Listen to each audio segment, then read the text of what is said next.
Okay, holy shit, 4,362 words. This is gonna be insane. Hi, welcome back. There are many great DPSs in Honkai Star Rail with many different specializations, strengths, weaknesses, and optimal teams. In the last few updates, the endgame modes have been getting quite a bit harder, as Hule is in the current MOC, and Pure Fiction is the hardest it's ever been, while the next Apocalyptic Shadow rotation will no doubt be difficult as well. To combat this, DPS characters have gotten a lot more powerful, which of course means the older DPS characters are a little less viable, or a lot less viable. At the other side of this coin, we have support characters, and the Harmony and Nihility rosters that are a lot more decisive when it comes to this topic, with Robin obviously being the best character, and the other 5-star Harmony characters following behind. So today we're going to be looking at the best DPS characters in Honkai Star Rail, and try to pinpoint exactly and definitively which one of these characters is the best. Before we start, I'm trying to reach 2,500 subs before the end of the year, so subscribe to help me get there. And while you're down there, hit that like button and comment to help boost this video. Also join the Express Rain Discord server for our fun Star Rail community to interact with, and get notified anytime me or any of the other CCs upload. Now let's get on to it.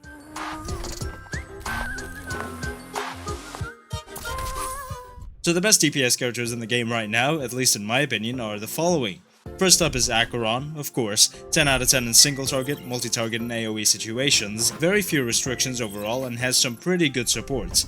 Next up is Fischl, 10 out of 10 in single target as well, just as much as multi-target because of the way her burst works and how many follow-up attacks she does, but if there are 3 elites or more, which is very rarely though, she's going to struggle. She has some of the most accessible teams in the game for all players, whether veterans or starters, F2Ps or spenders. Then comes Firefly, who is also incredibly versatile for all enemy counts, and while both Acaron and Fischl's ultimates ignore weaknesses, she can be considered more versatile than both because she can directly implant weaknesses on enemies, and while that doesn't reduce their fire resistance, it's still incredibly powerful, especially because of some of her teammates. Then comes Rapa. Some people may be surprised to see her here, but for a few reasons we will discuss later, some believe she's not one of the best DPSs, but whether you like it or not, she can still dish out incredibly huge amounts of damage, since she's a super break focused 5-star. We're going to discuss where she stands in the meta in this video of course. And finally, Fischl, who is a little different from all of these characters. He's 10 out of 10 in single target situations, but suffers heavily in non-single target situations, and especially in anything resembling Pure Fiction. And while he is a break effect focused character, his best teams are not with super break. So we know who the best DPSs in the game are right now. Let's take a slightly more in-depth, although still brief, look at their kits, their advantages and their disadvantages, and of course, after a game of elimination through comparing these advantages and disadvantages, crown only one of them as the best DPS on Honkai Star Rail. Oh, and even though these types of videos, and especially on my channel, I'll discuss 5 stars at E0, I'm still going to take their E1s and E2s into account, because number 1, it's fun, and number 2, since they're all so damn good, depending on your account, the only difference that might make one character better than the other is having an E1 or E2. First of all, as always, we will start this alphabetically, with Acaron. She gains stacks for her ultimate every time an enemy is debuffed and is able to activate her burst when she reaches 9 stacks. This of course means that she is best paired with characters that apply a debuff on enemies, so Nihility characters are the best option. This is reflected in other parts of her kit as well, with her T2 increasing all of her damage sources by 115-160%, depending on if the party has 1 or 2 other Nihility characters. However, for those who saved up a lot or are light spenders, her E2 reduces the requirement for this damage increase by 1 Nihility character, allowing you to use a Harmony character that could perhaps help your Acaron more by increasing her damage directly, like Robin or Sparkle, with Robin obviously being the best. The best team for her E0 Acaron is currently herself, along with Pella and Jiaoqiu in any sustain unit, preferably someone like Aventurin or Fuxuan, with the trend of the universal market Lycone that inflicts a burn debuff on enemies that attack the wearer. As for E2, then Jiaoqiu, Robin in the same sustained status is the best. As for any notable advantages, Acaron, as we said, can make easy work of all the endgame modes, since she is very good whether she's facing a single enemy or multiple. Of course she is much better against multiple targets though. Because she takes advantage of Nihility characters mainly, she allows account versatility in the way that you can give her the Nihility characters she needs, while saving your better Harmony characters for any other DPS you may want to use, like Robin for FUA teams, as one example. Now, while all of these characters can decrease enemy weakness types no matter what weakness the enemy has, there is one small issue with this. As we all know, you want to align your characters with the weaknesses of the enemies they're going to face, since weaknesses don't only mean your characters can knock down enemies, but also mean these enemies have 20% less resistance to the type they're weak to than other types. So even if these 5 characters can reduce enemy weaknesses no matter the type, the enemies without these weaknesses still have 20% resistance. Acaron, however, is a Giga Chad. She decreases enemies all-type resistance by 20% for the duration of her burst. Not only does this mean she gets a slight advantage against enemies even with lightning weaknesses, but also means she has 0 net disadvantage against enemies without a lightning weakness. And finally, Acaron is most definitely the hottest out of all these characters.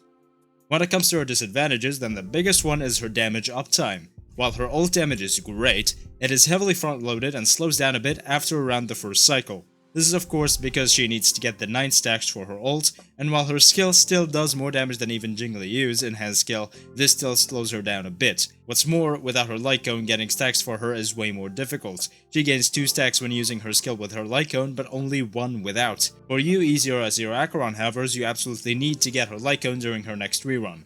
And finally, after searching far and wide to try and look for another disadvantage, the only one I could nitpick is that she doesn't take enough advantage of Roan main, especially Robin, the best Harmony characters in the game. Even if they do buff her up insanely well, that as we said, of course this means you can leave them for other DPS characters, since she gains the most out of Nihility characters like Jiaozhou and Pella, and in single target scenarios, Silverwolf. Now that we spoke about Acaron, let's take a look at Fischl. She's the second newest best DPS in the game, behind Rapa, and is similar to Acaron in the way her ult works. She also requires stacks for her ult, but instead of debuffs, with Fischl it's any attack by allies.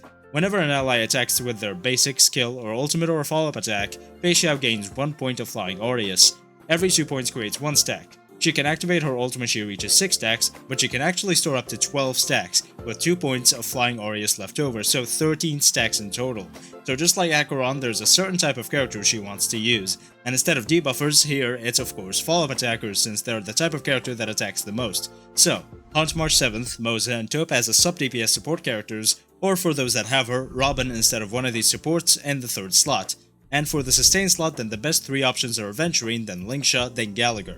Aventurine because he's the sustain that does the most follow-up attacks, Lingsha because she's the sustain that does the 2nd most follow-up attacks, and Gallagher because he's the sustain that, you guessed it, does the 3rd most amount of attacks, no FUAs here, because he advances his own action forward by 100% with his ultimate.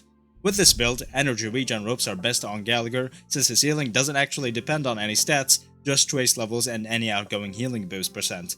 And unlike Acaron, her E1 and E2 don't actually change any playstyle or team comp, they just make her better flat out, her E1 increasing damage and her E2 making her ult stack slightly better. So, just like Acaron, let's take a look at her advantages and disadvantages now. Hold up, I need a couple sips of coffee first. First up, the Hunt path is well known for having the huge disadvantage of being single target. When the game first came out, the best DPS at the time, Seele, dealt with that fact by being able to take multiple turns with her Resurgence ability. Fischl deals with this problem by doing a shit ton of attacks, and she deals with it way better than Seele ever could dream of dealing with it.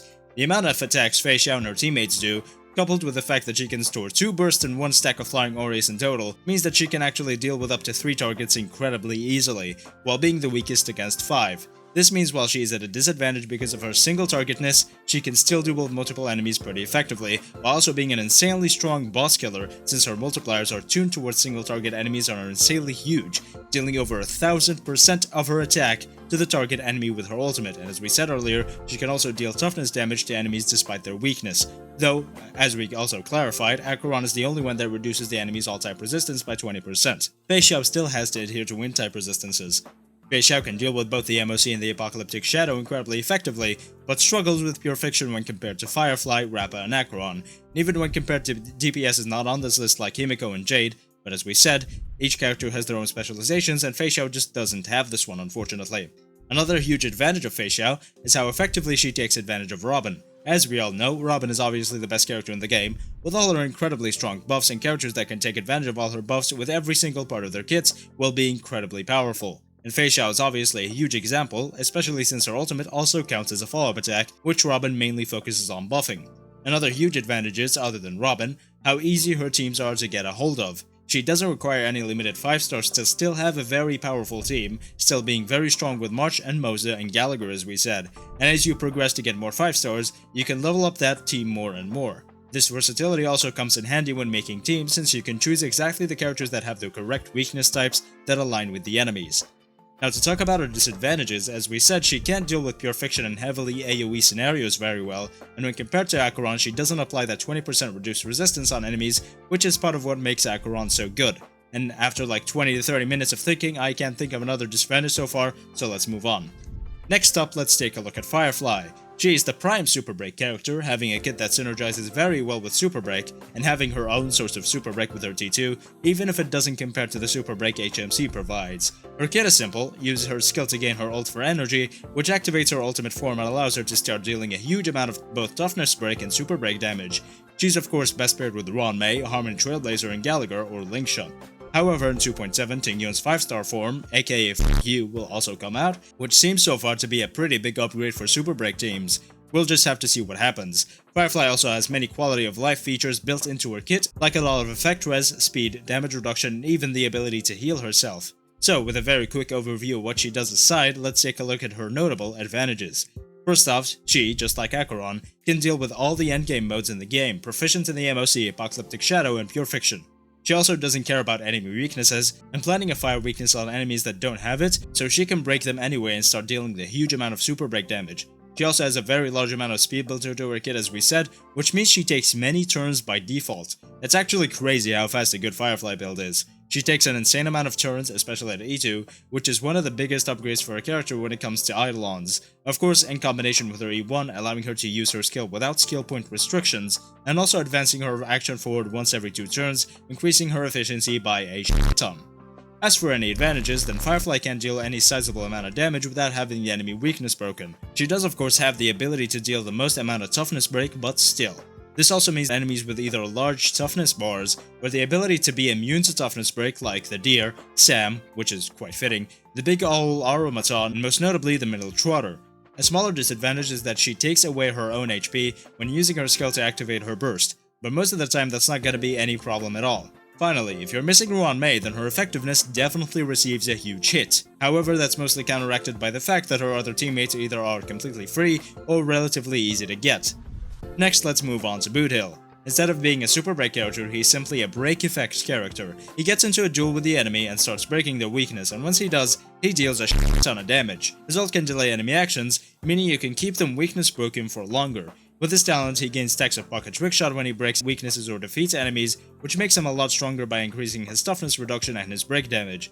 Boothill doesn't actually have anything that really works with Super Break in his kit, so he's better as a break character solely. His best partners are of course Ruan Mei and Bronya, as well as Linkshun and Gallagher as his stain units.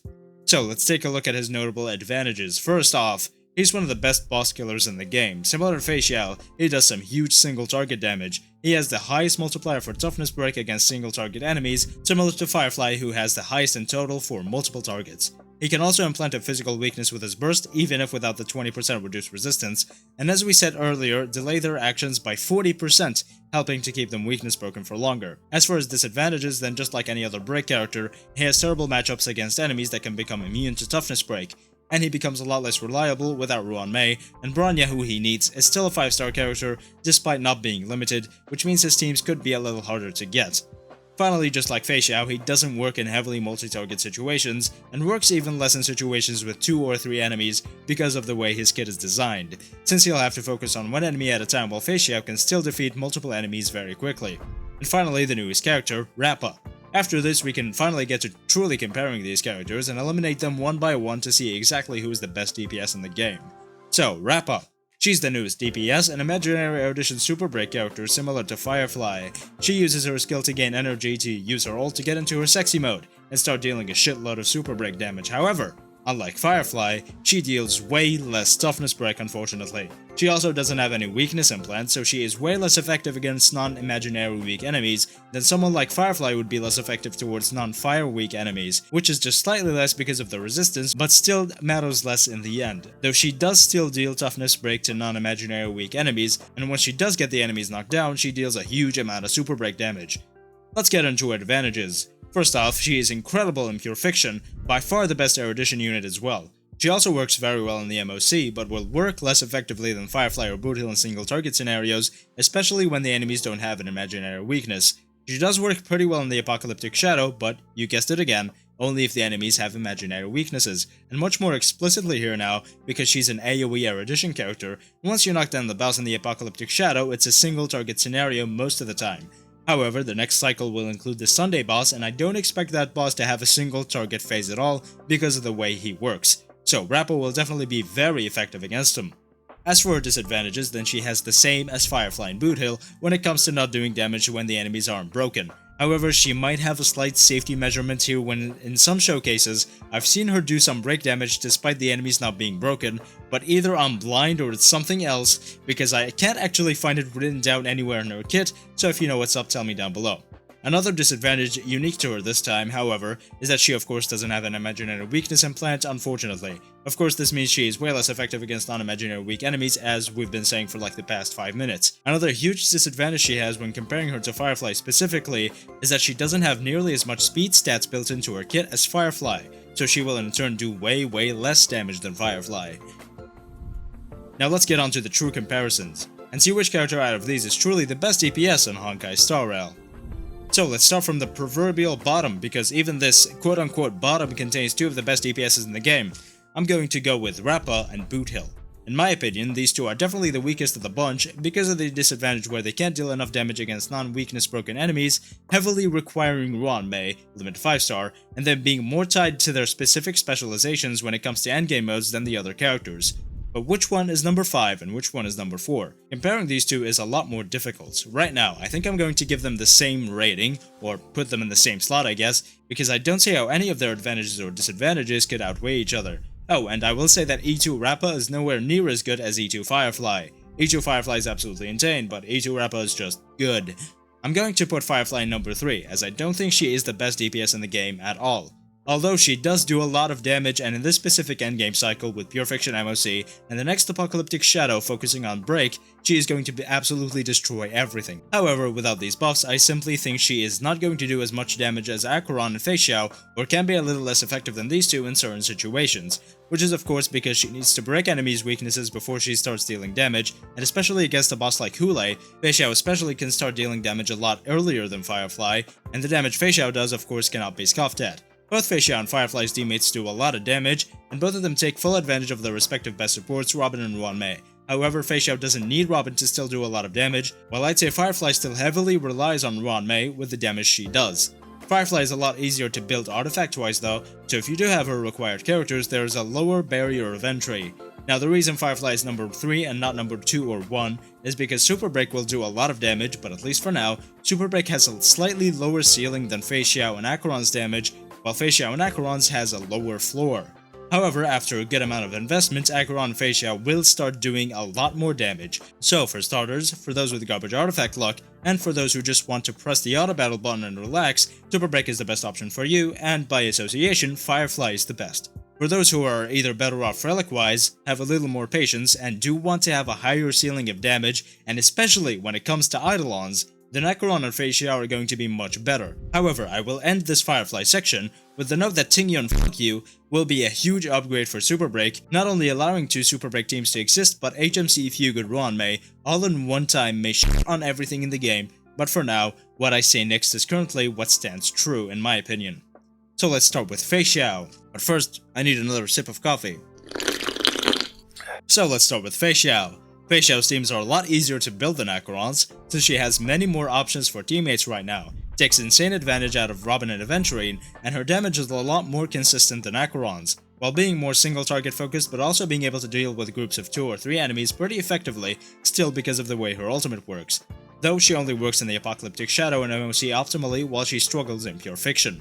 Acaron on the other hand is slightly more finicky to build because she really just wants Nihility characters, and at least for now, there's only one good FTP option, Pela, and one optimal 5-star option, Jiaoqiu, so you're locked down a little more at E0 with just Jiaoqiu and Pela, with Sparkle still being a very good support for her of course, and of course Robin, but that's just a given here.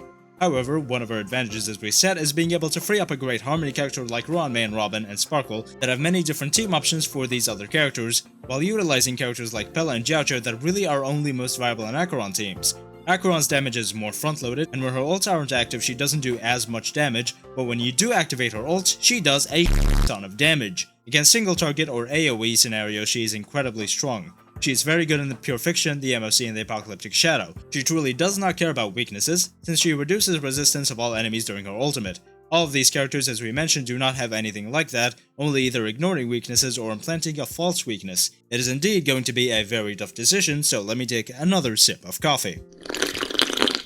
However, at the end of the day, who would I give the title of the best DPS in the game? I'm going to give it to, drumroll please, Acaron. Everything about her advantages and disadvantages cancels out when it comes to Fischl, but the fact that she also has the advantage of working Pure Fiction makes her better in my eyes, and not to mention the 20% reduced resistance. This means that she is a little bit more versatile than Fischl. So, who do you think is the best DPS in the game? Tell me down in the comments below. Thank you so much for watching. Like and subscribe for more content like this in the future. Remember, I'm trying to reach 2,500 subs before the end of the year, so help me get there. On your way down there, join the Expression Discord server for a very fun community to interact with, and stay on top of Star Rail news. Anyways, I will see you next time.